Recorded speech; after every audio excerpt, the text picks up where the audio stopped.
lọ́dọ̀ rẹ o bàbá aláàánú mi. Olúwa gbé ayé mi gbà o ara ẹ̀ wá jọ ó lànà fún mi ó dá mi lọ́lá o ó mú ìlérí ṣẹ ó mú mi kúrò láàrin àgùntàn ó sọ mí dá aládé èmi yẹn ní àbáta kápẹ́rà túbọ̀ lọ́jà ó dájú tọ́nà o tí kì bá ń jẹ ọlá ìfẹ́ rẹ o kí ni ìbá máa sọ títí láéláé lọ́pẹ́ mi lọ́dọ̀ rẹ o bàbá aláàánú mi. Ọ̀nà tó dá ayé mi gbà o ọjọ́ mi lójú ọ̀nà tó dá ayé mi gbà o ó yà mí lẹ́nu ara tó bá ayé mi gbà o ó máa láfiwé tí kì bá ṣe ọlá ìfẹ́ rẹ o kí ni ìbá máa sọ títí láéláé lọ́pẹ́ mi lọ́dọ̀ rẹ o bàbá aláàánú mi. Owó ẹ̀ máa ní ẹ̀jáde láìpẹ́. Ọ̀nà Olúwa gbé ayé mi dà o ẹ ò tí gbọ́tọ̀ ẹ wò èmi ẹni ẹlẹ́ṣẹ̀ ó dárí jì mí. Àdúrà yín máa gbàdúrà. The Lord will answer our prayer today. Iye mi fún wa, ó fi burúkú ó kọ̀dà kún fún mi. Ọkọ̀ fi ikú tí kì bá jẹ́ ọlá ìfẹ́ rẹ̀ o. Kí ni ìbá máa wí tí kì bá jẹ́ ọlá ìfẹ́ rẹ̀ o. Bàbá bá mi rà tí kì bá jẹ́ ọlá ìfẹ́ rẹ̀ o. Àwọn èèyàn ò ní fẹ́ mi títí láéláé lọ́pẹ́ mi lọ́dọ̀ rẹ̀ o. Bàbá aláàánú mi o.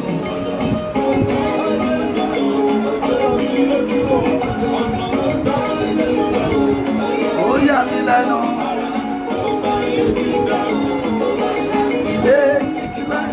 Ọlá ìfẹ́ rẹ o, kí láàbá máa sọ títí láéláé lọ́pẹ́ mi lọ́dọ̀ rẹ o.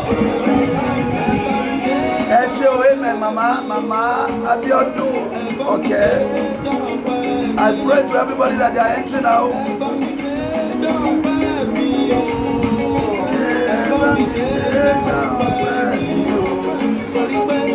Jésù ògbógbó lórí ayé mi.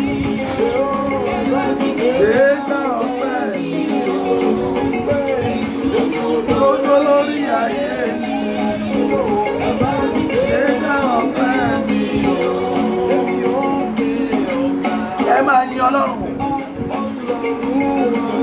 Alágbára. Láàrin ọ̀pọ̀ ènìyàn.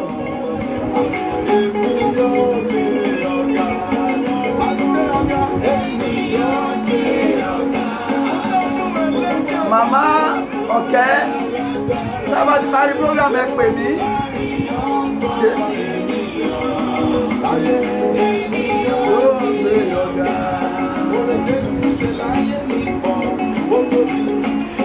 Èmi ò màmá rírú Jésù, ìrì oore Olúwa ṣe láyé mi pọ̀.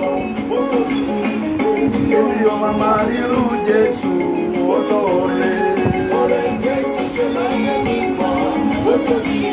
Èmi ò màmá rírú Jésù, ìrì oore Jésù ṣe láyé mi pọ̀. Èmi ò màmá rírú Jésù.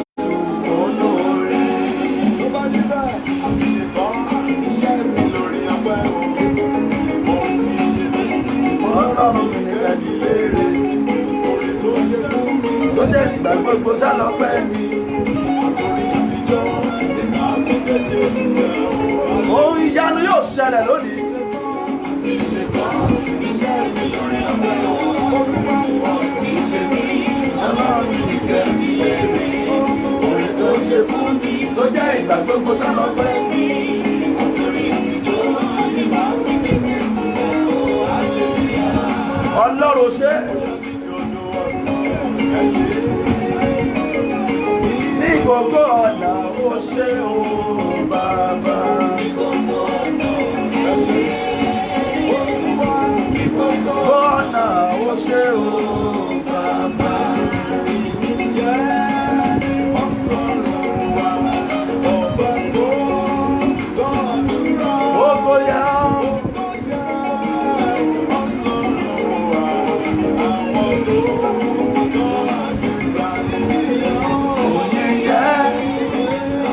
A fẹ́ bẹ̀rẹ̀ ohun gbogbo yìí. Gẹ́gẹ́ bí ìṣe wa gbọ́dọ̀ yin Ọlọ́run.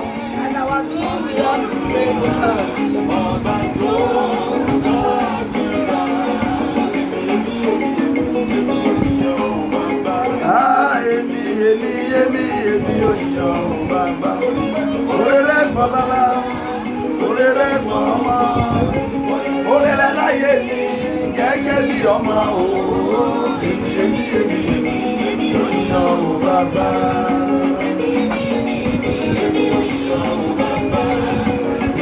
Èmi yóò yan o bàbá. Rẹ̀ pọ̀ bàbá orí rẹ̀ pọ̀ ọmọ gẹ́gẹ́ bí ọmọ o láyé èmi yóò yan o bàbá. Ìyanu ti fẹ́ jọ fún mi lẹ́ẹ̀kan sí ìtàn ìyanu ti fẹ́. Ẹgbẹ́ orí nàgà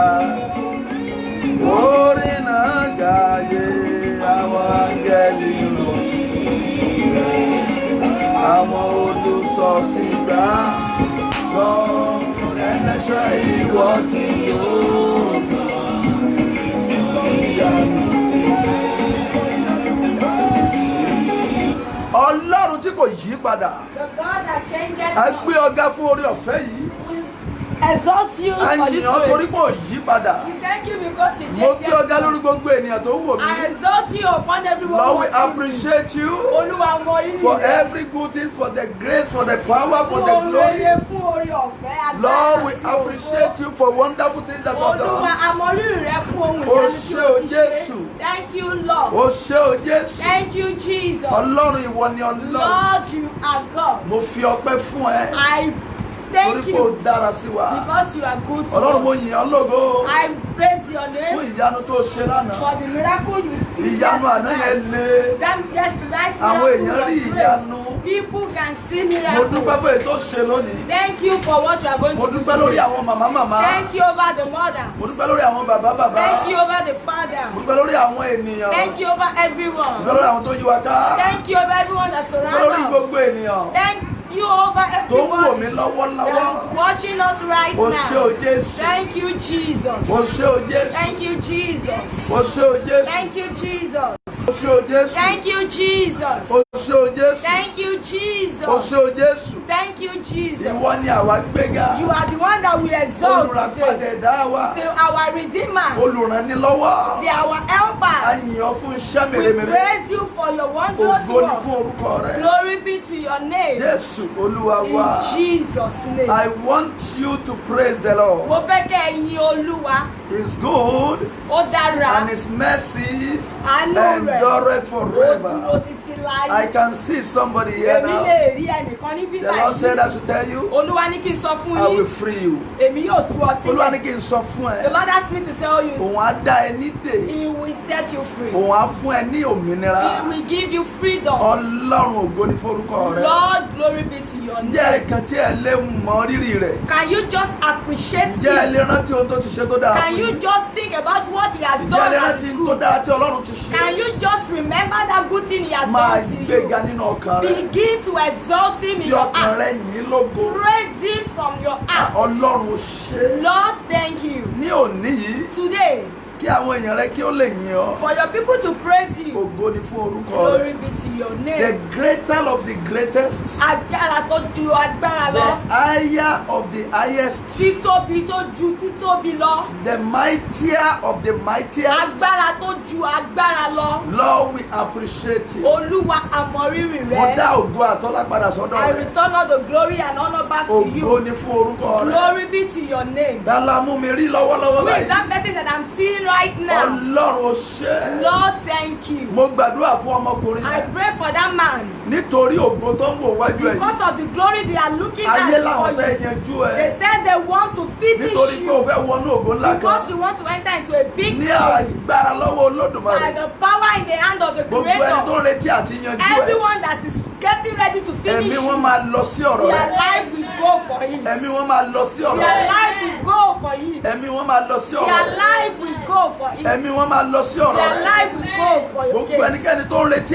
Everyone that is waiting to finish you, you that woman that is watching you, that person that is getting ready to finish you, their life will go on your case.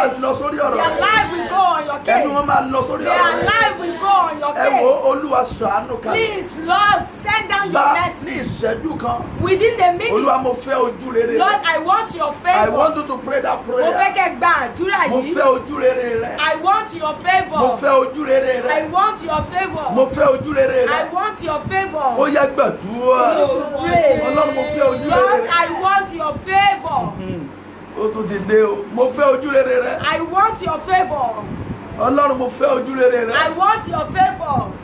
Ọlọ́run mo fẹ́ ojú rere rẹ. I want your favor. Ọlọ́run mo fẹ́ ojú rere rẹ. I want your favor. Ẹ bá mi wá Bíbélì kan. Please help me look for a Ọlọ́run mo Bible. fẹ́ ojú rere rẹ. Lord, I want your favor. Dìde akuti breke sontori dalaba. Ọlọ́run mo fẹ́ ojú rere Lord, rẹ. I need your favor. Gbogbo ẹ̀yin ènìyàn ẹ máa bèrè ojú rere rẹ. Everyone asks for favor. Ọlọ́run mo fẹ́ ojú rere Lord, rẹ. I need your favor. Ẹlẹ́dàá mo fẹ́ ojú rere Lord, rẹ. I want your favor. Olùràpadà mo fẹ́ ojú rere My rẹ. Redeemer, I want your favor. Alátìlẹ́yìn mo fẹ́ ojú rere My rẹ. supporter, I want your favor. Ọba ńlá mo fẹ́ ojú rere The rẹ. great King, I want your Bàbá favor. mi mo fẹ́ ojú rere My rẹ. Father, I want your Mo fẹ́ favor. ojú rere I rẹ. want your favor. Mo fẹ́ ojú rere I rẹ. want your favor. Mo fẹ́ ojú rere I rẹ. want your favor. Jésù Olúwa wá. In Jesus' name. Gbogbo ẹ̀yin bàbá mi nínú Olúwa àtẹ̀yin ẹ̀gbọ́n àtẹ̀yin bùrọ̀dá ẹ My káàbọ̀ sórí ètò fathers yìí. in the Lord, my brothers, I thank you. Welcome Bí a to ti this ṣe ń program. gbàdúrà lọ́wọ́ As yìí, we are praying, mo rí ìran kan tó le. I can see a great vision. Ẹ̀yin tí ẹ wà nínú ilé, Those of you inside, ẹ nílò láti dájú. you need to be cruel. Gbogbo ẹ̀yin tẹ́ wà nínú ilé, Everyone inside, ẹ nílò láti dá you ojú. need to be cruel. Ẹ gbọ́ mi Listen to me. láàárín 1 minute Within 1 minute sí ìṣẹ́jú méjì. to 2 minutes, Jésù ní kí n sọ fún yín Jesus asked me to tell you kẹ́ ẹ pa ẹranko kan. that you must kill an animal. Kẹ́ ẹ pa ẹranko kan. You should kill an animal.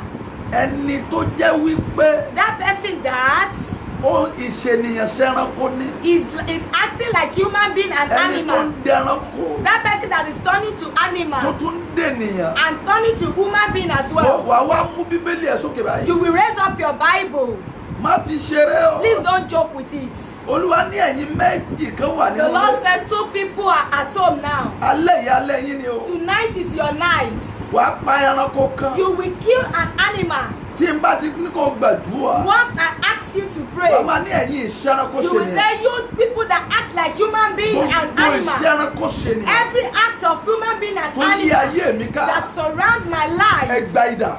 receive sword. Idà ẹ̀mí mímọ́ kó kọjá lára The yín. sword of the Holy Spirit should pass through Gbogbo you. ẹ̀yin ìṣẹ́ranko ṣe nìyẹn. You people that act like human Tó being and yí ayé animal kórè dẹ́ni ká. that surround my Ó life, yẹ ẹgbà idà. receive this Ẹgbà idà. sword. Receive this Ó sword. yẹ gbàdúrà yẹn lórí ìjókòó yẹn. Turn it to prayer. Lórúkọ Jésù. In the name of Gbogbo Jesus. ẹ̀yin ìṣẹ́ranko ṣe Every nìyẹn. acting of animal Tó and yí human ayé mi ká. that surround my Gbogbo ọ̀dájú life. ènìyàn. All cruel people Tó yí ayé mi that ká. surround my life. Ó yẹ ẹgbà idà. Receive sword. Ó yẹ ẹgbà idà. Receive sword. Ó yẹ ẹgbà idà. Receive sword. Ó yẹ ẹgbà idà. Receive sword.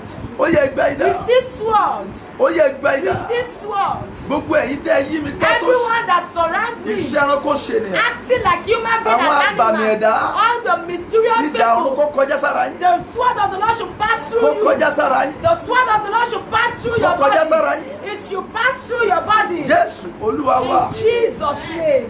Mo pa á ní àṣẹ bíi wòlíì. I make a decree as a Gbogbo ẹni prophet. tó ń de ejò tó ń dẹranko. Everyone that is turning to snake Ní animal àyíká rẹ. in your surroundings, Nínú ayé rẹ. in Nínú your ìrìnàjò rẹ. life, in Gbogbo your journey, ìṣẹ́ranko ṣe nìyẹn. every acting of human being and Idà ìmọ̀ animal, tó kọjá lára wọn. the sword of the Lord should pass Kí through wọ́n gba them. idà ẹ̀mí mímọ́. They should receive the sword of Kí wọ́n Holy gba idà Spirit. ẹ̀mí mímọ́. They should receive the sword of Kí wọ́n Holy gba idà Spirit. ẹ̀mí mímọ́. They should receive the sword Kí wọ́n of gba Holy idà ẹ̀mí Spirit. mímọ́. They should receive the sword Kí of wọ́n gba Holy idà ẹ̀mí Spirit. mímọ́. They should receive the Kí sword wọ́n of gba Holy idà ẹ̀mí Spirit. mímọ́. They should receive the Kí sword wọ́n of gba Holy idà ẹ̀mí Spirit. mímọ́. They should receive the Kí sword wọ́n of gba Holy idà ẹ̀mí Spirit. mímọ́. They should receive the sword of Holy Jésù Spirit. Olúwa wa. In Jesus' name. Ẹ gbọ́ mi. Listen.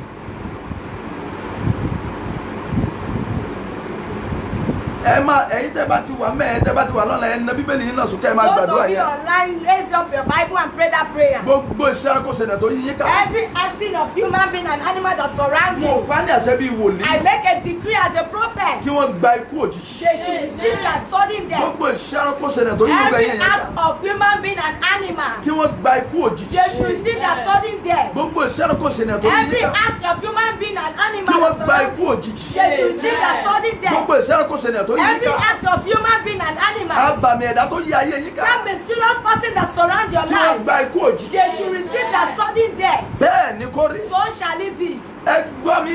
Listen, Mo ní àkànṣe àdúrà I have a powerful prayer fún àwọn 15 for 15 people tí wọ́n lè bá mi ṣí that they àkíní. can share it. Mo ní àkànṣe I àdúrà have a mysterious fún prayer ẹ̀yin 15. for 15 people. Torí ká tó wọnú gbòmùgbòmù àdúrà lọ. Before we enter into that prayer, Mo fẹ́ kẹ́yìn 15 sáré I ṣí want àdúrà. those 15 people to share it. Ọlọ́run májẹ̀mú orí mi The o. Lord of the covenant of my Fún life. àwọn tó polongo For ẹ̀. those that announce it. Fún àwọn tó pín. For those that share it Kí ó tó di ọ̀túnla. before next tomorrow. Àánú tíran yín ò The jẹ́rìí. mercy your generation has never Fún gbogbo eaten. ẹ̀ tó lè sáré pín. For everyone that can share it. Àánú tíran rẹ̀ ò The jẹ́rìí. message that your generation has Fún never gbogbo ẹ̀ tó eaten. lè ṣí àrẹ̀ lórí For fóònù those ẹ̀. that can share it. Àánú tí ẹbí yín ò jẹ́rìí. The message that your generation has never Ẹ̀yin eaten. mẹ́ẹ̀ẹ́dógún For àkọ́kọ́ tó lè ṣí the àrẹ̀. first 15 people that can Ó share yẹ it. gba àánú yẹn. Receive this mercy. Amen. Ó yẹ gba àánú yẹn. Receive this mercy. Ó yẹ gba àánú yẹn. Receive mercy. Ó yẹ gba àánú yẹn. Receive that mercy. Ó yẹ gba àánú yẹn. Receive that mercy. Ó yẹ gba àánú yẹn. Receive that mercy. Ó yẹ gba àánú yẹn. Receive that mercy. Ó yẹ gba àánú yẹn. Receive that mercy. Mo gbà ládùn àmúríran. I pray I see a vision. Ìrì ayé rẹ̀ Your goodness kó kúrò lọ́wọ́ ìkà. should leave the wicked Lórúkọ man's Jésù kó hand. kúrò lọ́wọ́ ìkà. Leave the wicked people's Ìrì hand. ayé ẹ̀ The goodness of your kó kúrò life lọ́wọ́ ìkà. should leave the wicked people's hand. Ìrì ayé The ẹ̀ goodness of your life kó kúrò lọ́wọ́ should ìkà. leave the wicked people's hand. Ìrì ayé ẹ̀ The goodness of your life kó kúrò lọ́wọ́ should ìkà. leave the wicked people's Ìrì hand. ògùn ayé ẹ̀ The goodness of the glory kó of kúrò your life lọ́wọ́ ìkà. should leave the hand of the wicked Ìrì people. ayé ẹ̀ Your goodness mo ní kó kúrò lọ́wọ́ ìkà. leave the hand of wicked Ìrì people. ògùn ayé ẹ̀ The goodness of the glory kó of kúrò your lọ́wọ́ life ìkà. should leave the hand of wicked Gba people. ìrì ẹ̀. Receive Gba your ìrì ẹ̀. Receive Gba your ìrì ẹ̀. Receive Gba your ìrì ẹ̀. Gba ìrì ẹ̀. Gba ìrì ẹ̀. Gba ìrì ẹ̀. Gba ìrì ẹ̀. Bẹ́ẹ̀ ni kó rí. So shall it be. À ń lọ sínú ìpàdé tó le. You are going into a great program. Ní àná, Yesterday, àwọn ìṣẹ̀lẹ̀ ńlá kan ṣẹlẹ̀. something happened. Ní òní, Today, àwọn ìṣẹ̀lẹ̀ ńlá tó fẹ́ ṣẹlẹ̀. another thing want to happen.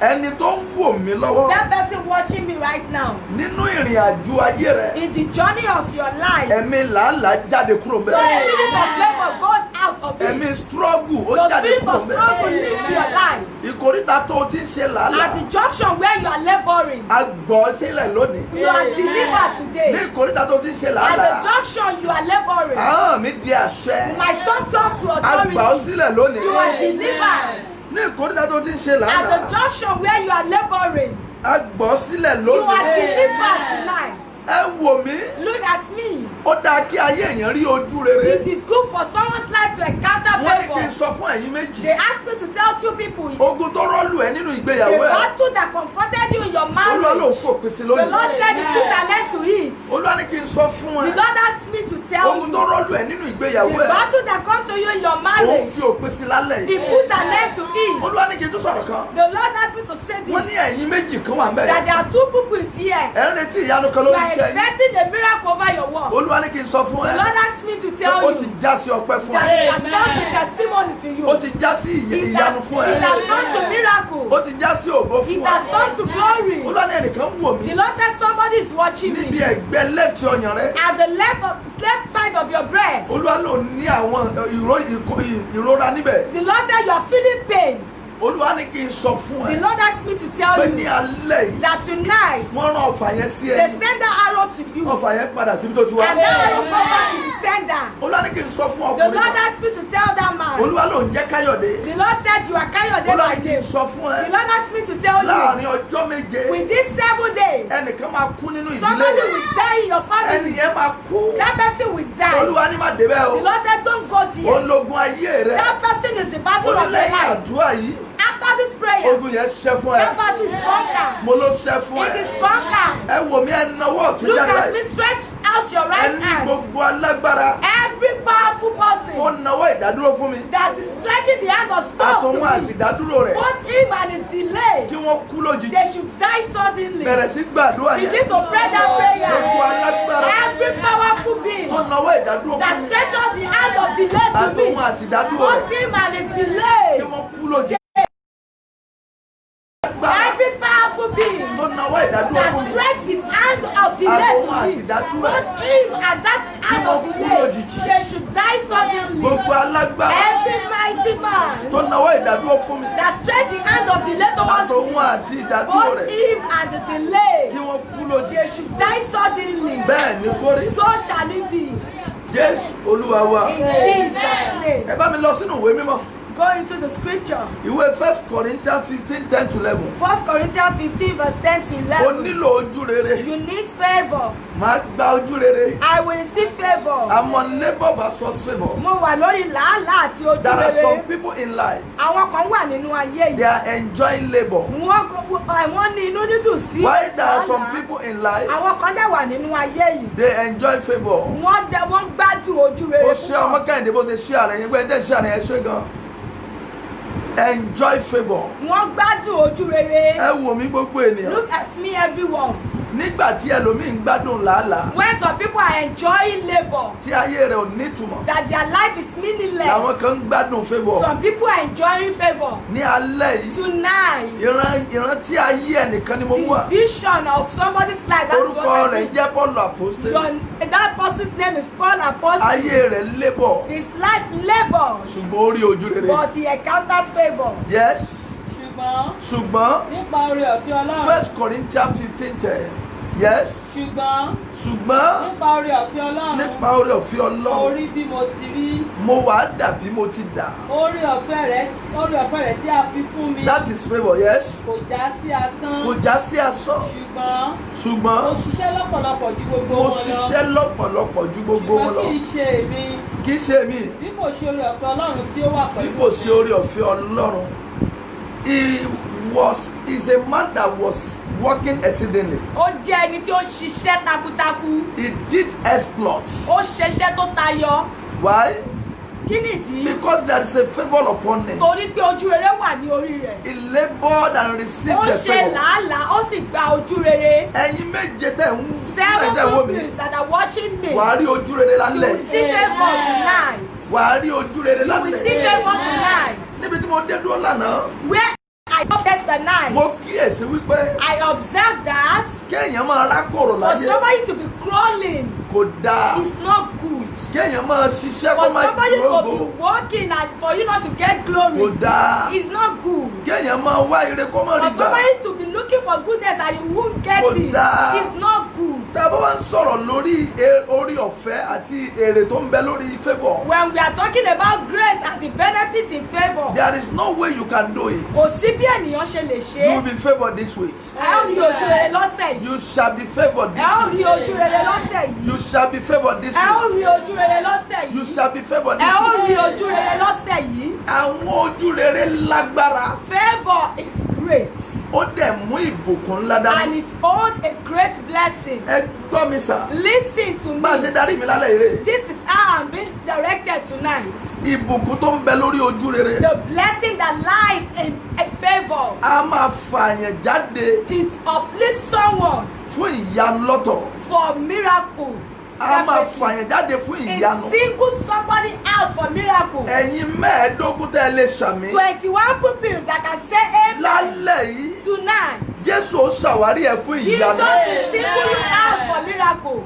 He single somebody's out for Ó miracle. fa ènìyàn kan jáde fún ìyanu. Ojú rere, Favour. ẹ lọ sínú ìwé Mark chapter 10 verse 46. Go into the book of Mark 10:46. A kàn fààyàn jáde fún He ìyanu. will just single somebody out for Ẹ má miracle. gbàgbé ọkùnrin kan náà Don't forget a man tó as wà ní well etí odò Bẹ́sáídà. at the pool of Bethsaida. Nígbà tí ojú rere ṣàwárí ẹ̀, When favour located him, a rántí rẹ̀ láti we ọdún 38 remember years. it for remember him from 38 Gbogbo years. ẹnikẹ́ni tó ń wò mí, Everyone watching me, àtẹni tó lè ṣí àtẹni tí ò lè ṣí and àrẹ. those that can share and those that cannot A share, rántí ẹ̀ fún ìyanu. you are being remembered for miracle. A rántí ayé ẹ̀ fún You are ìyanu. remembered for miracle. Nígbà tí ojú rẹ bá wà lẹ́nu iṣẹ́. When favor is at work. Ẹni tí ò yẹ fún ìyanu á dẹ̀ rántí ẹ̀. That person that is not worthy of miracle, they will remember. Ojú rere lágbára. Favor is powerful. Kí ni iṣẹ́ ojú rere? What is the work of favor? It makes one stand out. Ó máa ń jẹ́ kí ènìyàn jẹ́ ẹni ìyàtọ̀. Wàá kàn dá dúró, wàá dẹ̀ dá dúró. That person will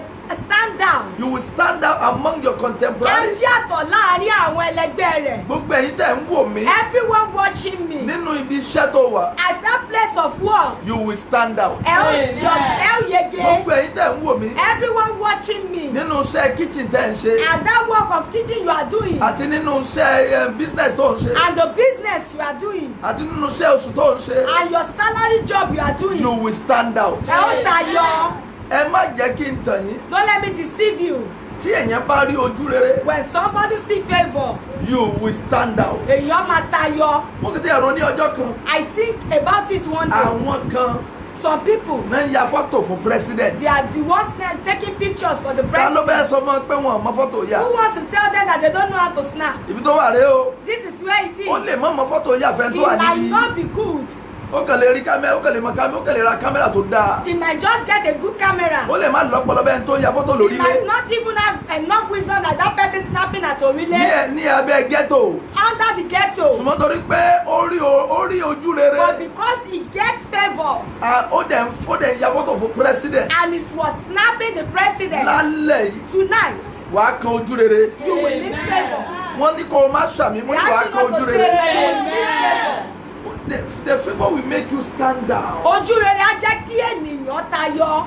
What was the benefit of the favor? Kí ni àǹfààní ojú rere? The favor brings what we call the kindness. Ojú rere máa ń mú ìtànpẹ̀ ní ìkáàánú wá. It brings mercy and kindness Ó towards máa ń you. mú àánú àti ìkáàánú wá. Ìwọ ti rí èèyàn rí You have seen someone tó before dẹ̀ máa pàdé ẹ̀ that will just meet you on tá the dẹ̀ way fún ẹni tó fẹ́. and will give you what you want. Ìwọ ti pàdé èèyàn rí Have you met someone tó before máa ní kí ló need that will just say what you tá need dẹ̀ bọ́ gbé ẹrù ẹ̀. and it will help you to carry your Tá a load? bá ń sọ̀rọ̀ lórí ojú When we rẹ̀, are talking about favor, ọmọbìnrin kan there is a woman, ó sọ ọ̀nà nù, she lost her way ó wá ń wá ọ̀nà. and she was Ló looking for pàdé a bàbá way lówó kan.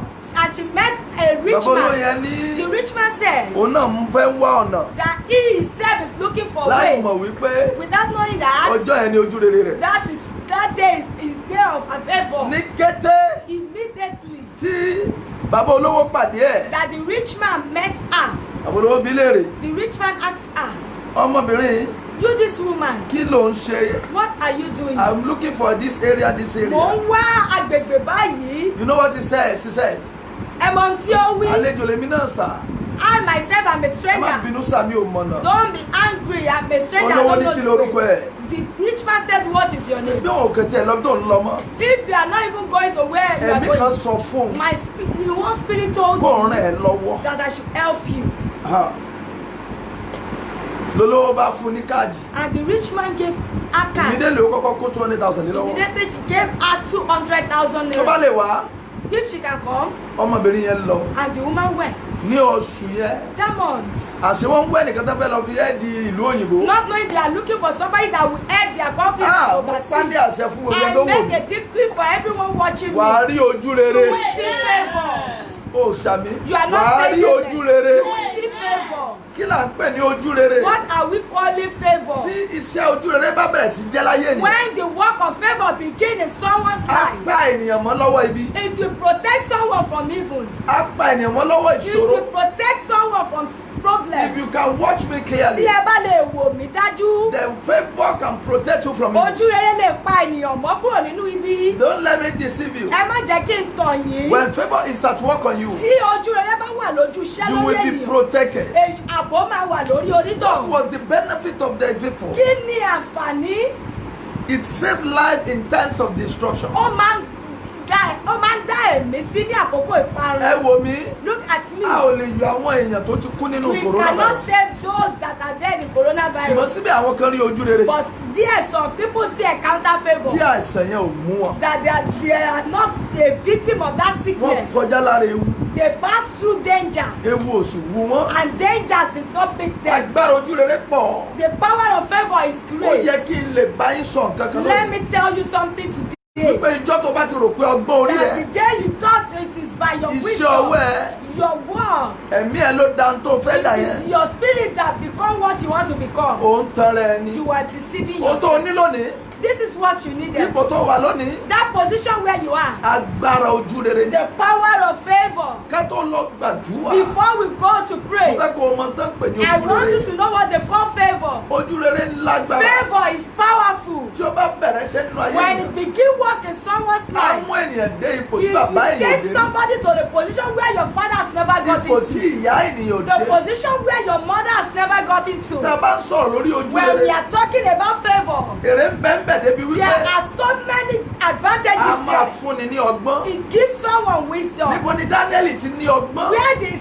Daniel get that wisdom from? It is a favour. Ó jẹ́ ojú rere. Somebody can watch me. Ẹnìkan lè wò mí. Instead of the lecturer to be asking you for the sex, Kàkà kí a lecturer fi máa béèrè fún ìbálòpọ̀. favour will turn lecturer to be your errand boy. Ojú rere á dẹ̀ sọ lecturer di ọmọ ìránṣẹ́ rẹ̀. Bẹ́ẹ̀ni lecturer ní owó kí ló need kí ló fẹ́. Lecturer will ask you what do you need. Ẹ wo ẹ jẹ́ n gbàdúrà fún yín. Let me pray for you. Kó tó tó ọjọ́ méjì. Before 2 days. Ojú rere tí bàbá rẹ ò rí gbà. Favour that your father has never Tí seen. ìyá rẹ ò rí gbà. That your mother has never Ó received yá before. gbà á. Receive it tonight.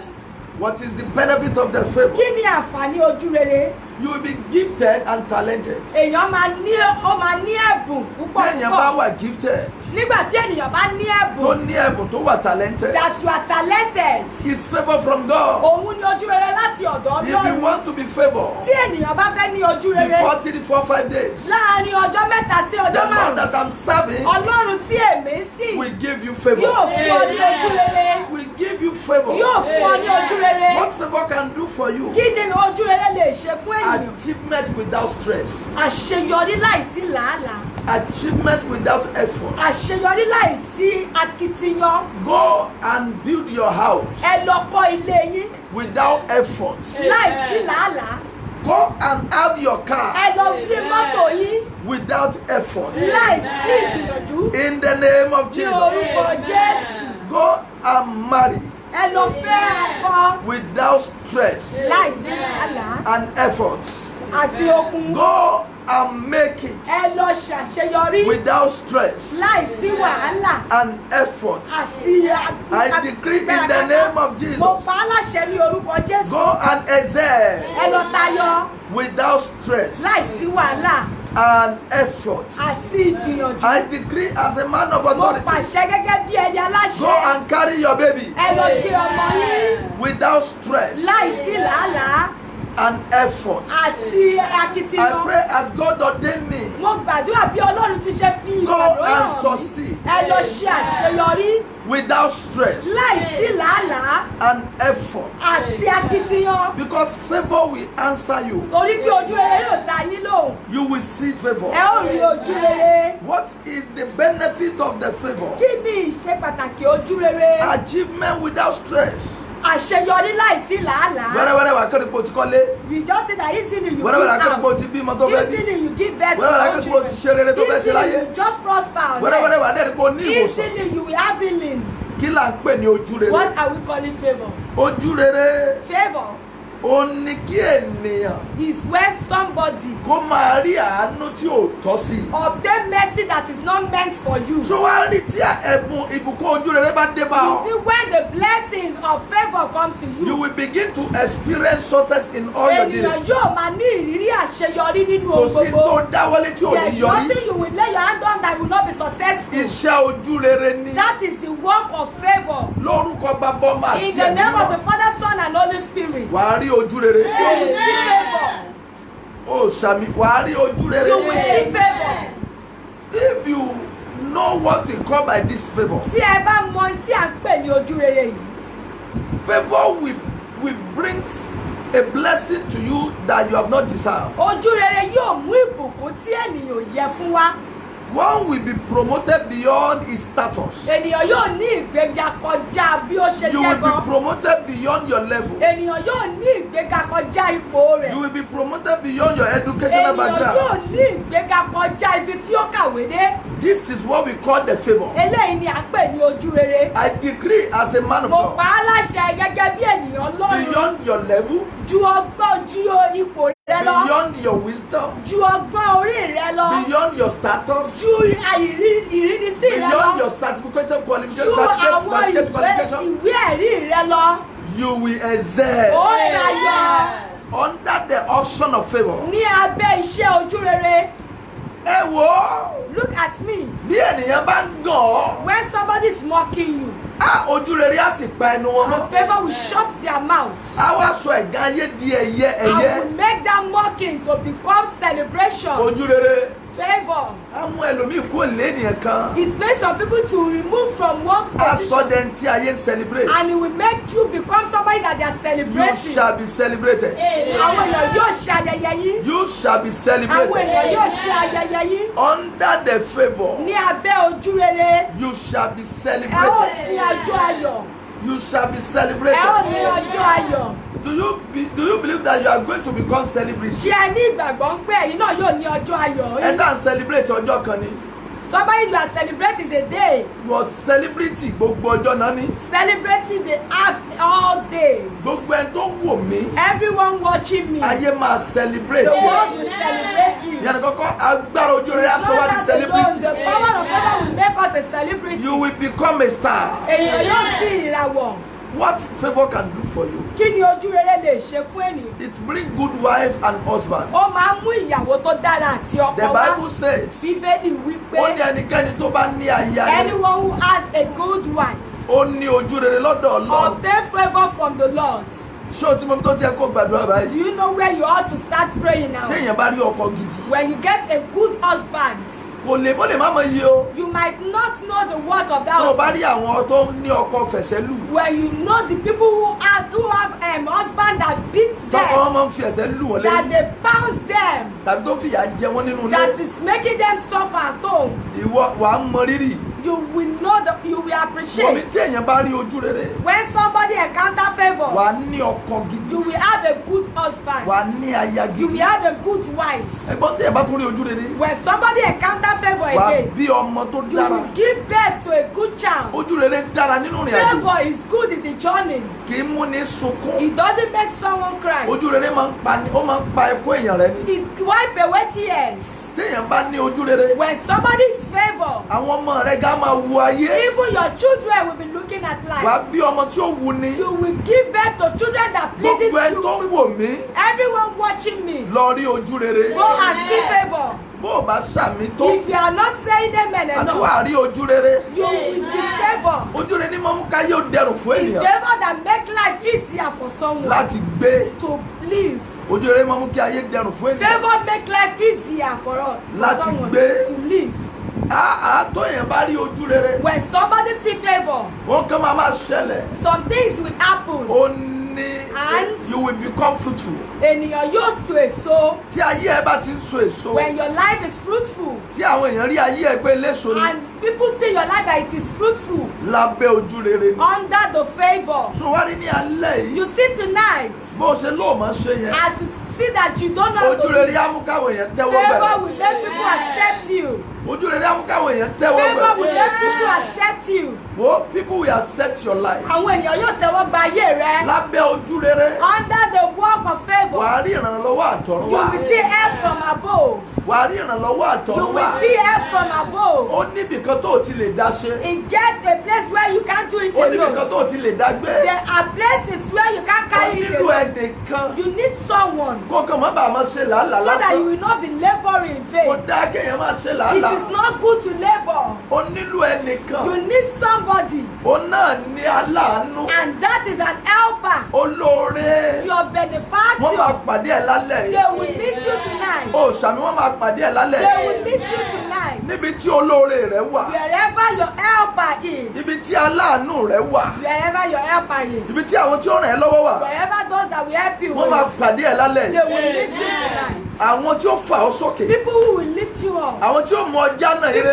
People who will show you the Wàá way. pàdé wọn lálẹ́ You yìí. will meet them tonight. Olóore àyànmọ́. The helper of destiny. Wàá pàdé wọn You lálẹ́ will yìí. meet them tonight. Ẹni tó máa nífẹ̀ẹ́ That rẹ̀. person that will love you. Tí ò ní wo àbùkù That will rẹ̀. not look at your Wàá pàdé wọn lálẹ́ yìí. You will meet them tonight. Wàá pàdé pàdé wọn lálẹ́. You will meet them tonight. Mo pa ní àṣẹ bí wòlíì. I make a decree as a prophet. Sórí tó fẹ́ tì ọ́ lójú. That thing that want to cause you shame. Láti tó fẹ́ sọ di ẹni ìtìjú. That want to cause you shame. Ó máa di ògo fún ẹ lónìí. We turn to glory today. Tí àwọn nǹkan ojú rẹ bá ti bẹ̀rẹ̀ ṣe. When favor begin work, wàá bẹ̀rẹ̀ sí rí àwọn àmì àti you iṣẹ́ will ìyanu. see some signs and wonders. Iṣẹ́ àmì àti iṣẹ́ ìyanu á máa tẹ̀lé. Signs and wonders will follow. Torí ní ọ̀la, Because tomorrow, a fẹ́ sọ̀rọ̀ lórí 24 we hours want mìíràn. to talk about 24 hours Kí gbogbo miracle. èèyàn rí miracle orí ìyanu. Everyone should see miracle. 24 hours of favor, divine favor within 24 hours. Ìyanu láàrin 20 Instant favor within 24 láàrin hours. 24 hours.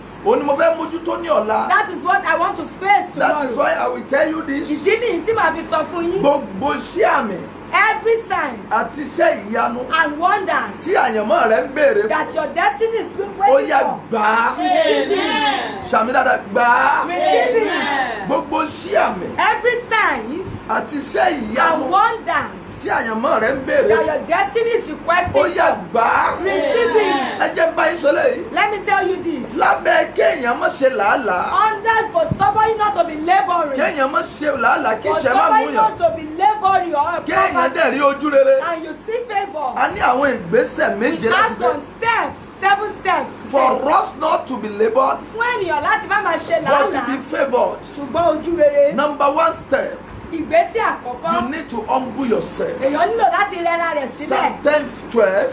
Ìwé orin Dáfídì orí kẹwàá ẹsẹ̀ All kejìlá. of you, please let us humble ourselves. Gbogbo wa ẹ jẹ́ ká rẹra wa sílẹ̀. There is nothing you have. Kò sí ohunkóhun tí ẹ ní.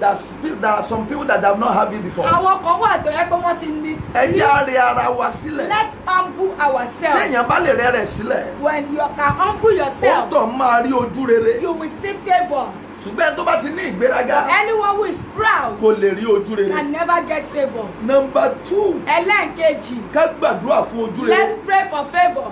We pray for it Ká gbàdúrà and fún it will come. á sì I wá. pray for every one of Mo you. gbàdúrà fún gbogbo yín. Receive favor. Ẹ gba ojú rere. Receive favor. Ẹ gba ojú rere. Receive favor. Ẹ gba ojú rere. Receive favor. Ẹ gba ojú rere. When you can pray for favor, Tí ènìyàn bá lè gbàdúrà fún ojú rere, favor will come. ojú rere yóò That wá. was Job chapter 33 verse 26. Ìwé Job 33 ẹsẹ̀ 26 Number lélẹ̀. 3, to receive favor, Ẹlẹ́ẹ̀kẹta láti gba ojú we rere. must be righteous. Èèyàn gbọ́dọ̀ jẹ́ Ẹ̀yà olótìtọ́. gbígbé ayé tó jó òtítọ́. When you live a righteous life, Don't live a fake life. ẹ má gbé ìgbé ayé God fẹ́. doesn't happy with somebody that is living a fake Ọlọ́run life. ò nínú dídùn sí ẹni tó ń gbégbé ayé We ayédèrú. must be righteous. Èèyàn gbọ́dọ̀ jẹ́ olótìtọ́. That is Psalm 5 verse 12. Orin Dáfídì orí karùn-ún ẹsẹ̀ kejìlá ní ilé. Another thing we need, Ohun mìíràn tí ènìyàn nílò. when you need favor, Tí ènìyàn bá nílò ojú rere, you must be a giver. o gbọ́dọ̀ jẹ́ afúnni. You must be giving O sacrificially. gbọ́dọ̀ máa fúnyàn.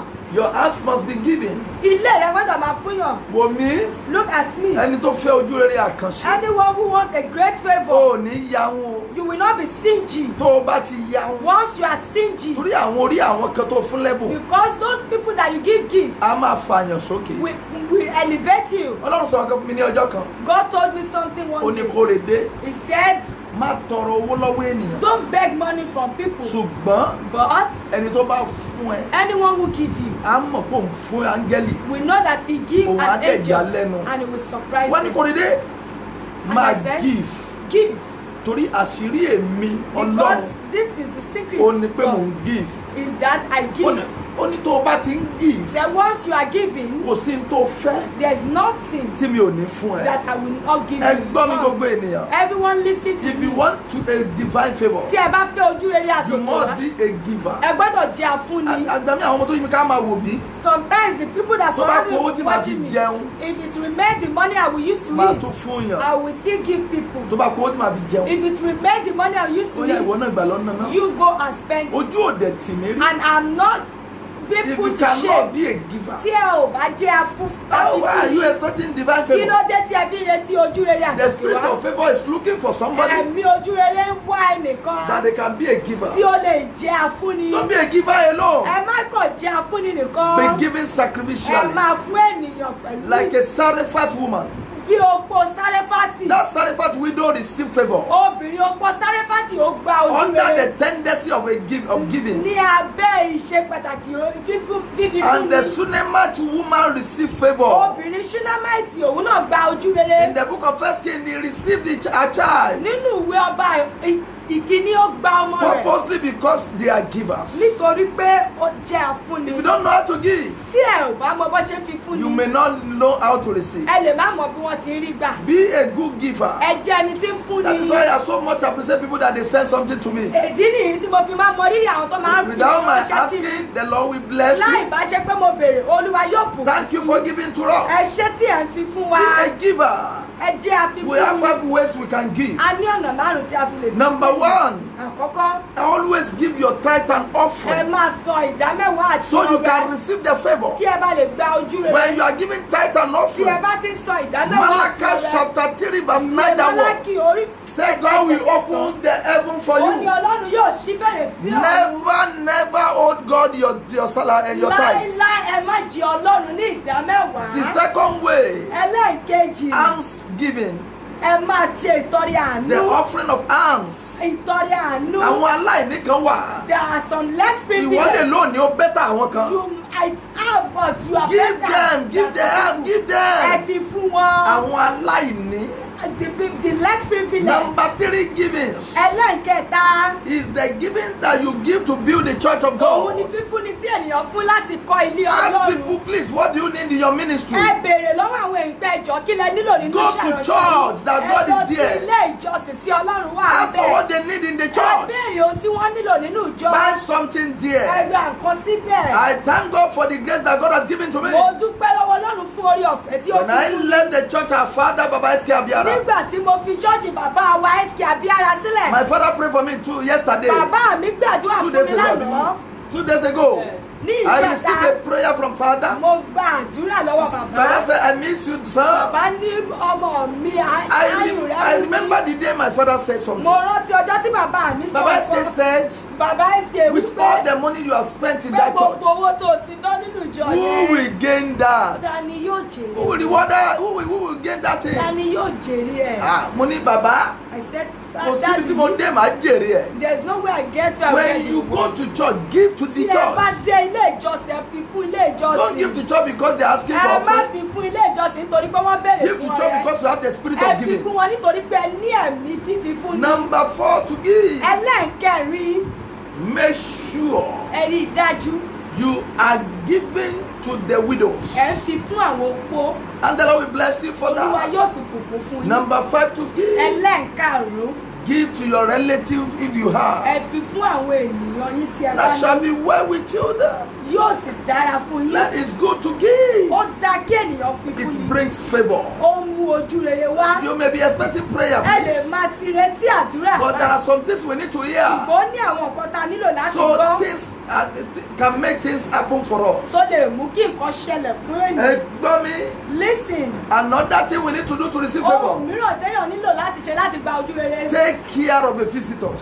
Ẹ tọ́jú àwọn àlejò. From my experience, Nínú ìrírí mi, I never see people that are taking care of visitors èmi ò tí ì rí àwọn tó ń tọ́jú and àlejò lack good things. tí wọ́n mọ àìní ohun Ní tó gbogbo dára. ìlú tí mo ti lọ káàkiri Of àgbáyé, all the cities that I've been to all mo over the mo world, lè sọ orílẹ̀-èdè mẹ́rin. I can tell of Mo 4 ní countries. àwọn Sunamite I níbẹ̀. have Shunammite Ní there. àwọn orílẹ̀-èdè mẹ́rin kan. In that 4 Tí countries, n bá débẹ̀ wọ́n á tọ́jú once mi. I get there, they'll take care of Ayérayé me. dẹ̀ ń ràn wọ́n Like lọ́wọ́. everlasting is When you know how to take care of Tí the a bá ti mọ visitors, bó ti ń tọ́jú the Lord àlejò, will bless you for Olúwa yóò that. bùkún fún yín fún Not eléyìí. only Kò that, ń ṣe léyìí nìkan. you must be holy Ẹ for God. gbọ́dọ̀ jẹ́ ẹni mímọ́ fún Holy is the Ọlọ́run. power. Ìwà mímọ́ Be ó holy jẹ́ to agbára. God. Ẹ jẹ́ ẹni mímọ́ sí You must be Ọlọ́run. holy to Ẹ God. gbọ́dọ̀ jẹ́ ẹni mímọ́ sí We need to Ọlọ́run. be holy. A ní láti jẹ́ mímọ́. So blessing can come upon our Kí way. ìbùkún bá lè wá sí orí ayé wa. Not only that, Kò ń ṣe léyìí you must nìkan. be faithful in God's Ẹ gbọ́dọ̀ services. jẹ́ olótìtọ́ nínú iṣẹ́ If you are a Olúwa. worker in the Tí o church, bá jẹ́ òṣìṣẹ́ nínú ọgbà Be ìjọ faithful to Ọlọ́run, God. ẹ jẹ́ olótìtọ́. and the last one, Eléyìí tó kẹ́yìn, Deuteronomy 28 verse 1, ìwé Deuteronomy he 21, says something. ó sọ nǹkan. Ó ní bí ìwọ bá fetí balẹ̀ gbóhùn Ọlọ́run If rẹ, you can listen diligently to the ó voice lé of mi, the ó Lord ní your ìbùkún ni God, fún ẹ. that blessed are you. Gbogbo ẹni tẹ́ fẹ́ ìbùkún ní gbogbo ọ̀nà. Everyone who wants blessing, We need the need the ears to obey God. A nílò etí láti gbọ́rọ̀. Ears that listen. Ẹ gbọ́. Ears that listen. Etí tí ó ń gbọ́rọ̀. A ní láti máa gbóhùn Ọlọ́run. We need to hear the voice of God. Ká gbọ́ràn sí òfin rẹ̀. We should obey his commandments. Eléyìí ní ìbùkún àti ojú rere wà. This is where blessing and favour Tó wá lies. di ní ọ̀la. Tomorrow. A ó lọ sí pé ọ̀la àbọ̀túnla. Maybe tomorrow or next But tomorrow. ẹ̀yin tẹ́ ẹ bá ní ìṣòro kan. Anyone who has a problem. A fẹ́ yanjú ìṣòro lọ́la. We want to settle problems. Tó bá di ọ̀túnla. Next Ẹ má tomorrow. bínú, a máa sọ lọ́túnla yẹn. We will speak next A máa tomorrow. dúró lórí 24 hours favour. We will stop on 24 Láàrin 24 hours hours. favour yẹn máa dé gan. And within 24 hours that favour will Ìyẹn la come. fi máa parí ẹ̀ ní Sunday. That is where we will But end tí on ọ̀la, Sunday. But Gbogbo ẹ tó tomorrow, bá ní ìṣòro kan. anyone who has a problem, Àdúrà ọ̀la yẹn máa le díẹ̀. tomorrow program will Ẹ gbé pàdé Jésù. prayer will be taught. Bring it to Gbogbo ẹ tẹ́ Jesus. bá ní ìṣòro kan. Anyone who has any problem, Ìṣòro tó ń bà ọ́ lọ́kàn the jẹ́. problem that is Ẹ causing jẹ́ á yanjú ẹ̀ pain, lọ́la. let us settle it From tomorrow. problems to favour. Láti ìṣòro sí ojú rere. The problem that leads to favour. Ojú rere ìṣòro tí ó ń bọ́ sí Ó ojú máa rere ṣẹlẹ̀ ní ọ̀la. will happen tomorrow. Ẹjọ́ sà. Please, A sir, nílò Ọlọ́run. we need God Nínú ìrìn àjò ayé in wa. the journey of our life. Without him, Láìsí òun, nothing can kò sí happen. ohunkóhun tó And lè the labour Ojú is ìlàlàyé not for our portion, kò ń ṣe tiwa, but favour. ṣùgbọ́n ojú Ẹ rere. wò mí, a fẹ́ Look gbàdúrà. at me, you want to pray. Máa pe àdúrà. I will call a prayer point. Àdúrà méje. 7 prayer points. Ẹjọ́ ẹ gbà ó. Please pray. Ẹjọ́ ẹ gbà ó. Please pray. Ìran ni mo rí. I can see a vision. Báyìí ni kẹ́ ẹ ṣe This gbàdúrà. is how you will pray. Gbogbo ẹnikẹ́ni Everyone watching tó me, mọ̀ ìgbà tí ìyanu mi bá ń bọ̀. everyone that knows when my miracle Tó is coming, mọ́nítọ̀ ìyanu ayé mi. monitoring the miracle of my Gbogbo life, ẹ̀mí kèmí every spirit tó mọ́nítọ̀ ìyanu ayé mi. monitoring the miracle Ó of yẹ my life, gbiná lálẹ́. catch fire, Ó yẹ gbiná lálẹ́. catch fire, Ó yẹ gbiná lálẹ́. catch fire, Ó yẹ gbiná lálẹ́. catch fire. Ẹ̀yin ẹ̀mí monitoring Ẹ̀mí tó ń tó ń ṣaláyọ̀ dí ìyanu mi lọ́wọ́ every pápọ̀. monitoring spirit. Ó yẹ dúró. In the name of Jesus. Reba sógégédé Every ríga sàndórí monitoring gẹ́gẹ́dẹ́ spirit sóndórí. monitoring my Ó yẹ favor, gbiná. monitoring my miracle. Catch Every fire spirit that is tonight. monitoring my miracle. Catch fire Tó bá tí tonight. ìyanu bá ti ń bọ̀ tó ń In the mọ́nítọ̀ name ẹ̀. of Jesus. Tó ń yí ìyanu mi Catch dànù. fire tonight. Ó yẹ Catch gbiná fire dànù. tonight. Ó yẹ Be gbiná dànù. consumed. Ó yẹ In gbiná the dànù. name of Ó yẹ Jesus. gbiná dànù. Every monitoring Ó yẹ gbiná dànù. monitoring my Màsókó tó favor, dẹ̀dà. monitoring my goodness, monitoring Gbogbo my ẹnikẹ́ni glory. In the tó name mọ́nítọ̀ of ayé Jesus. mi. Ó Tó yá, be mọ́nítọ̀ consumed ògo by mi. fire. Tó mọ́nítọ̀ èrè mi tó ń bọ̀. Olúwa sọ wọ́n di òkú. Olúwa sọ wọ́n di òkú. Olúwa sọ wọ́n di òkú. Olúwa sọ wọ́n di òkú. Olúwa sọ wọ́n di òkú. Olúwa sọ wọ́n di òkú. Olúwa sọ wọ́n di òkú. Jésù Olúwa wa. Jesus' name. Ègún àti gbólóhùn òdì Cause and negative word tó ń jà lórí mi. that is on me. Ègún àti gbólóhùn òdì. Cause and negative Àdúrà word. kejì náà tó ń jà lórí This mi. is the second prayer. Ẹ̀jẹ̀ Jésù bàjẹ́ lálẹ́. The blood of Jesus Mo destroys sá wọnú me. ẹ̀jẹ̀ Jésù lọ. I run into the blood of Jesus. Ègún Cause àti gbólóhùn òdì. and negative word. Èpè tán ti ṣẹ́ fún mi. Cause I see Ẹ̀yin place tẹ́ wà on you. lórí ọ̀rọ̀ yẹn pọ̀ mbẹ́ o. Those of you on this case, Ẹ̀yin tí màmá yín ti ṣépè fún rí. that your mother's Bàbá lay yín cause ṣépè fún on rí. your father lay cause Ẹ̀gbọ́n on yín ṣépè fún ẹ rí. your elder brother Ọkọ lay rẹ̀ cause ṣépè fún ọ rí. your husband lay Ìyàwó cause rẹ̀ ṣépè fún ọ your rí. wife lay cause Wàá on gbàdúrà yẹn gidi you gan. will pray this prayer. Ègún àti èpè Cause and tó ń negative ṣiṣẹ́ lórí ayé mi. that is working Ẹ̀jẹ̀ on your Jésù life. bàjẹ́. Blood of Jesus Ẹ̀jẹ̀ destroy. Jésù báyìí ó yá. Blood of Jesus Wọ́n ègún destroy. ìdànù. You Wọ́n wash èpè away dànù. this cause. Èpè tó ń jẹ́ ọmọ mi. The cause that is stopping Àdúrà. you. Open your mouth and pray. Ráìsù kàbárà kàkànà. Gbogbo ègún àti èpè tó ń jà mí, ẹ̀jẹ̀ Jésù wẹ̀ dànù. Ẹ̀jẹ̀ Jésù wẹ̀ dànù. Ẹ̀jẹ̀ Jésù wẹ̀ dànù. Ẹ̀jẹ̀ Jésù wẹ̀ dànù. Ègún àti èpè. Gbogbo ọ̀rọ̀ òdì tá a ti rán sórí Kóredé. Kẹ́jẹ̀ Jésù ó wẹ̀ dànù. Gbogbo ọ̀rọ̀ òdì. Gbogbo àwọn ọ̀rọ̀ inú ètí wọn ò sọ jáde. Ètò finú ṣépè. Gbogbo ọ̀rọ̀ òdì. Ẹ̀jẹ̀ Jésù wẹ̀ dànù. Ẹ̀jẹ̀ Jésù wẹ̀ dànù. Ẹ̀jẹ̀ Jésù wẹ̀ dànù. Ẹ̀jẹ̀ Jésù wẹ̀ dànù. Ẹ̀jẹ̀ Jésù wẹ̀ dànù. Ẹ̀jẹ̀ Jésù wẹ̀ dànù. Ẹ̀jẹ̀ Jésù wẹ̀ dànù. Ẹ̀jẹ̀ Jésù wẹ̀ dànù. Ẹ̀jẹ̀ Jésù wẹ̀ dànù. Jésù Olúwa wa. In Jesus' Àdúrà name. kẹta rèé. This is the top prayer. Àkọsílẹ̀ ibi Every tó handwriting, wà lórí ọ̀rọ̀ ayé mi. even handwriting over my Ìwé life. àkọsílẹ̀ ibi. The book of Mo fà á ya lálẹ́ yìí. I tear them apart Ìwé tonight. àkọsílẹ̀ ibi. The written word Lórí book ayé of mi. even over my Mo life. fà á ya lálẹ́ yìí. I tear them tonight. Àdúrà ní orúkọ Jésù Kristi. Ìwé àkọsílẹ̀ ibi ní orí ayé Kóredé Adéròmú. Àkọsílẹ̀ ogun àkọsílẹ̀ ìṣòro, àkọsílẹ̀ ìdádúró, mo fàyà, mo fàyà, mo fàyà, mo fàyà, mo fàyà, mo fàyà, àkọsílẹ̀ ibi àti ìṣòro lórí ayé mi, gbogbo ìwé àkọsílẹ̀ ibi nípa ìrìn àjò mi, àlá ibi, ìran ibi àti ọ̀rọ̀ ibi, mo fa ìwé yẹn ya ní orúkọ Jésù, mo fàyà. Jésù Olúwa wa. Jesus name. Ẹ gbàdúrà yìí. Pray this prayer. Gbogbo ogun ikú àìtọ́jọ́. Every battle of sudden death. Ẹ̀mí àdúrà kẹ́ni nìyẹn o. This is the fourth prayer point. Ẹni mẹ́rin lẹ́ni àdúrà yẹn. 4 people owns this prayer. Gbogbo ẹ̀mí ikú àìtọ́jọ́. Every spirit of sudden death. Gbogbo ogun mọ́gùn lẹ́mí. Every battle of not living Ẹ̀mí long. ikú àìtọ́jọ́. Every spirit of sudden Gbogbo death. ikú àìtọ́jọ́. Every death of Ẹ̀jẹ̀ every Jésù. sudden death. Blood Gbogbo of ogun yìí Olúwa Jesus. ṣẹ́ lórí ayé mi. Conquer this battle over my Ẹ̀mí mi life. gbọ́dọ̀ gùn. My life must Mi be ò gbọ́dọ̀ long. kú ní rèwerèwe. I must not die Ẹgbẹ́ òsókè premature. gbàdúrà bẹ́ẹ̀. Open your mouth and pray. Gbogbo ikú àìtọ́jọ́ lórí èmi kó dédé adóró mú ẹ̀jẹ̀ Jésù yìí dànù. Ẹ̀mí mi máa gùn. Májẹ̀mú ikú àìtọ́jọ́ bàjẹ́ lórí mi. Ogun ikú àìtọ́jọ́ bàjẹ́ lórí mi. Mo máa gùn lẹ́mìí. Ogun ikú àìtọ́jọ́ bàjẹ́ lórí mi. Ogun ikú àìtọ́jọ́ bàjẹ́ lórí ọmọ mi. Ogun yẹn dòkú lónìí. Ogun ikú àìtọ́jọ́ dòkú lórí mi. Ó dòkú lórí ọmọ mi. Ní orúkọ Jésù Kristi. Masaka tó ń darí abúrákásá darí à. Jésù Olúwa wa. In Jesus' name. Ẹ gbàdúrà yìí. Pray this prayer. Àdúrà kí ló là lọ yìí. Ẹ pariwo níwájú Olódùmarè. Pray and cry before the Nínú àdúrà Creator. keméje ẹlẹ́ẹ̀karùn-ún rẹ̀. This is the 5th one. Ogun tó pààrọ̀ ire mi mọ́ mi The lọ́wọ́. battle that exchanged my glory. Ẹnikẹ́ni tó pààrọ̀ ire mọ́ mi lọ́wọ́. Anyone exchanging my Olúwa goodness, sọ wọ́n dòkú. man, Lord make them dead. Gbogbo nǹkan tó pààrọ̀ ire mọ́ mi lọ́wọ́. Anything changing my goodness, Tó sọ ire mi di fake. that turn my goodness to Olúwa sọ wọ́n fake, dòkú. Lord make them Àdúrà. dead. Open your mouth and Ní pray. orúkọ Jésù Kristi. Gbogbo agbára tó pààrọ̀ ire mọ́ mi lọ́wọ́. Olúwa sọ wọ́n di òkú. Èkí àtàkà ló ń délé àràbà. Gbogbo ẹ̀mí tó pààrọ̀ ire mọ́ mi lọ́wọ́. Olódùmarè sọ di òkú. Ọlọ́run sọ di òkú. Ọlọ́run sọ di òkú. Ọlọ́run sọ di òkú. Ọlọ́run sọ di òkú. Ní orúkọ Jésù Kristi. Gbogbo agbára tó ń pààrọ̀ ire àtògbó mọ́ mi lọ́wọ́. Jésù Olúwa wa. In Jesus' name. Àdúrà kẹfà rèé. This is 6th one. Orí mi ò gbọdọ̀ sírú. My head must not be enslaved. Orí mi ò gbọdọ̀ sẹ́rú. My head must not be Olúwa gbà enslaved. mí lọ́wọ́ ìsìnrú ènìyàn. Lord, release me from Gba ayé enslavement. mi lọ́wọ́ làálàá. Release my life from Gba ayé mi lọ́wọ́ ìṣẹ́. Receive my life from Gba ayé mi lọ́wọ́ làálàá àti ìṣẹ́. Receive my life from release Gba ayé my mi life lọ́wọ́ from ìṣòro. sorrow. Release my life Orí mi ò from gbọdọ̀ sorrow. sìnìyàn. My life must not be Jẹ́ ká yé máa enslaved. sin orí mi. People must serve my head. Àdúrà. Turn it to prayer.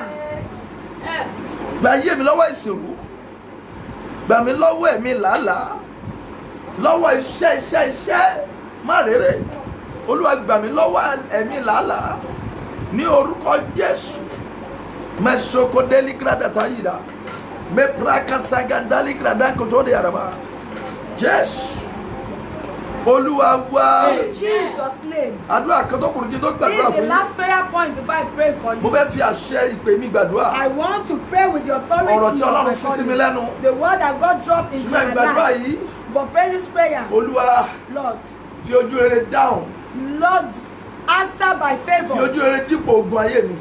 Use favor to replace the battle of my life. Jẹ́ kí ojú rere dípò ìṣòro ayé Let mi. favor replace this problem of my Jẹ́ life. kí ojú rere dípò ogun ayé mi. Let the favor replace the battle of my The life. Bible says Jesus Christ is growing Bíbélì ní bí Jésù Kristi ṣe ń and dàgbà. he sees favour Orí ojú rere. from human being and the Láti ọwọ́ God. ènìyàn àti Ọlọ́run Ọlọ́run. àti wá àti ènìyàn. God, both you and human being, Olúwa fún mi ní ojú rere. give me favor. Lójú ènìyàn lójú ìwọ Ọlọ́run. In the presence of you, God, Fi and dípò human ogun fún being, mi bí dípò ìṣòro. Lord, replace Mo fẹ́ ojú me. rere àdúrà. I want favor. Mèsèké tó ń délékè tẹ́lẹ̀ rẹ̀ bá. Ayé mi fẹ́ ojú rere. Ìṣẹ̀dá mi fẹ́ ojú rere. Orí kóredé fẹ́ ojú rere. Dípò ìṣòro, dípò ogun, dípò wàhálà, dípò ìpọ́njú, mo fẹ́ ojú rere. I want favour. I want favour. Lord, favour me. This is my time of favour. Favour me, O Lord. Favour my children. Favour my wife. Favour my family. In the name of the Father, of the Son, and of the Holy Spirit. In Jesus' mighty name we pray. Ní orúkọ Jésù la gbàdúrà. You will be typing amen, you will be saying amen as I'm ẹ ó praying. máa tẹ àmì ẹ ó dẹ̀ máa ṣe Orúkọ Jésù. Orúkọ Jésù. Gbogbo ẹni tó ń wò mí gba ìyanu, gba ìyanu, gba ìyanu, gba ìyanu, gba ìyanu, gba ìyanu, gba ìyanu, gba ìyanu, gba ìyanu, gba ìyanu, gba ìyanu. Ọwọ́ tó ń bẹ lára rẹ kó jáde. Ọwọ́ kọ́wọ́ tó ń bẹ lára rẹ kó jáde. Ogun tó ń jà ó kó ṣẹ́. Ọ̀nà tó dí kó là. Ọ̀nà tó dí kó là. Ọ̀nà ayé ẹ tó dí kó là. Wọnú ògo lọ. Wọnú ògo lọ. Wọnú ògo lọ. Ẹni tó ń fogun jà ó kó kú. Ẹni tó ń fogun jà ayé ẹ kó kú. Ẹni tó ní ọ lára kó kú. Ẹni tó ń fogun jà ó kó kú. Ẹni tó yọ lẹ́nu kó kú. Ẹni tó ń gba irinṣẹ́ lọ́wọ́ ẹ kó kú. Ó yá ṣe rere. Gba ẹ̀rí ẹ, gba ẹ̀rí ẹ, gba ẹ̀rí ẹ, gba ẹ̀rí ẹ, gba ẹ̀rí ẹ, gba ẹ̀rí, gba ẹ̀rí. Receive your testimony, receive your testimony, receive your testimony, receive your testimony, receive your testimony, receive your testimony, receive your testimony, receive your testimony. No more sorrow, no more sorrow, no more sudden death. In the name of Jesus, no more sudden death, no more sudden death. Ó yá wọnú ògo lọ, iṣẹ́ rẹ kó dìde, ayé ẹ kó dìde. Gba ìbùkún, gba ìgbédìde, gba ìgbédìde, gba ojú rere, bí àánú gbà, bí àánú gbà. Gbogbo bí nínú ayé ẹ kó pòórá, ibi kó pòórá, ibi ayé ẹ kó pòórá, ogun ayé ẹ kó pòórá, ogun ayé ẹ ó ṣẹ́, ogun ayé ẹ ó ṣẹ́, ogun ayé ẹ ó ṣẹ́, ogun ayé ẹ ó ṣẹ́, ogun ayé ẹ ó ṣẹ́, ogun ayé ẹ ó ṣẹ́, ogun ayé ẹ ó ṣẹ́. The battle of your life to be conquered. Ogun tó ń jà ó kó ṣẹ́. The battle of your life to be conquered. Lóṣù yìí, this month, oṣù mọ́nìgbàgbé ni. it is unforgettable. Wà á pàdé ògo tó lágbára. You will meet glory on Wà á ríre tó lágbára. You will see goodness. Ẹ̀rí máa kún ẹnu ẹ̀. Testimony will fill your Wà á mouth. dìde ló láàrin ènìyàn. You will arise among Wà á everyone. jó ijó ayọ̀. And you will dance. Aláàánú á pàdé ẹ̀. Helper will Olórí locate á you. pàdé ẹ̀. Benefactor will locate Jésù Olúwa wa. you. In Jesus' name. Thank you, Jehovah. O ṣé o Jehovah. Lord, we thank you for what you have done. A dúpẹ́ fún ohun tí o ti ṣe. In Jesus' mighty name we Ní pray. orúkọ Jésù la gbàdúrà. I want to appreciate all of you that you are online. Mo fẹ́ mọ rírì gbogbo yín tẹ́ wà lórí afẹ́fẹ́. My sister Adepoju Olúṣọlá, Baba Wòlíì Stephen Adéwùmí, Baba Dominion, you are wonderful. Thank you for joining. Baba Sam Alogbolo, Baba Father, Pastor Sam Alogbolo, you are wonderful for joining us.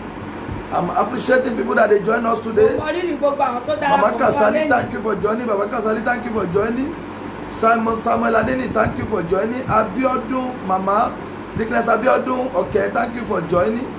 Usimo TK, thank you for joining. Vineyard of Grace Healthcare, Iléeṣẹ́ máa gòkè ní orúkọ Jésù Kristi, ní agbára lọ́wọ́ Ọlọ́run.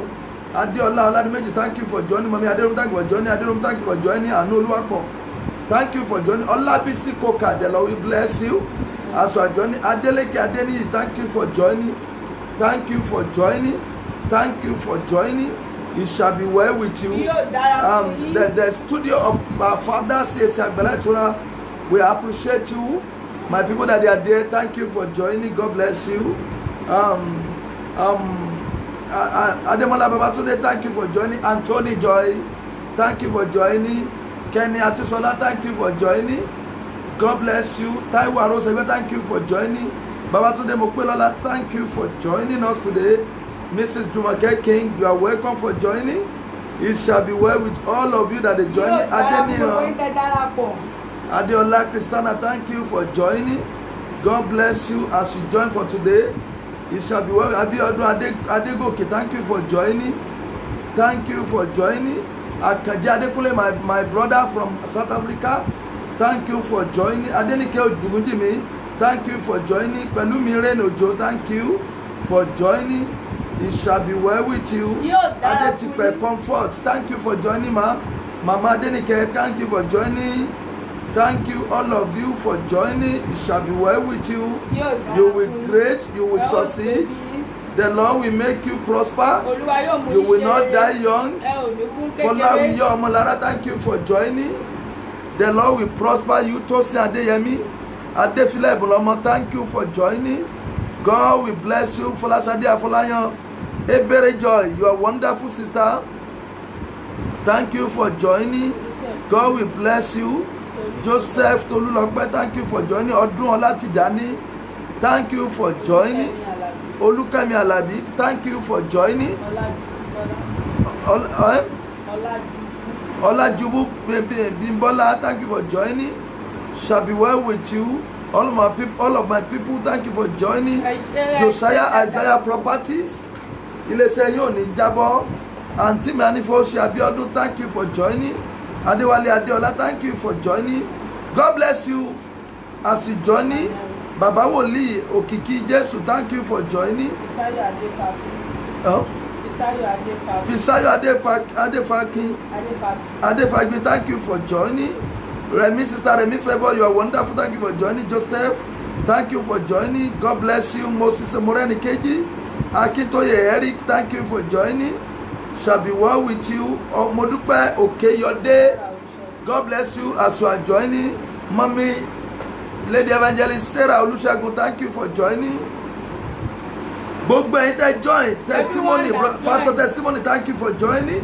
Shall be well with you. You will grace. You will make it. You will succeed. I really appreciate Sister Molara Oluwafunke, my friend and sister. God bless you. Tolu Joseph, thank you for joining. Shall be well with all of you. There are some people that they join that I don't. You join from other sharing. God bless you as you join us. It shall be well with you. The Lord will prosper all of you. Said Adeni, thank you for joining. God will bless all of you. It shall be well with you. Go and prosper. Receive favor. Receive favor. Receive favor. Receive favor. Olukemi Alabi, thank you for joining. Receive favor. Receive favor. Receive favor. Receive favor. Receive favor. Receive favor. Receive favor. Receive favor. In the name of Jesus. So shall it be. The Lord will prosper you. We are meeting tomorrow by 9. By the grace of God. Balogun Olukayode, thank you for joining. God bless all my people for joining. All our ministers of God, pastors, thank you for joining. Gbogbo ẹ̀yin tẹ́ ń wò wá ẹ̀ ní jábọ́. Ní ọ̀la. Tomorrow. O máa ní ẹ̀rí kan tó lágbára. We have a great testimony. Wàá dẹ̀ gbé pàdé mi ní ọ̀la. And you will meet me tomorrow. Ojú òde ní tiẹ̀. And you will not be put to shame. We meet again tomorrow by 9. A ó pàdé ní aago mẹ́sàn-án ní ọ̀la. Baba Kujore, thank you for joining. God bless you. Olúwa yóò bùkún. Bye for now. Ó dàbọ̀. Till tomorrow. Títí di ọ̀la. Help me to share it. Ẹ bá bá a pín. Share it. God bless you. Ẹ pín Olúwa yóò bùkún fún yín.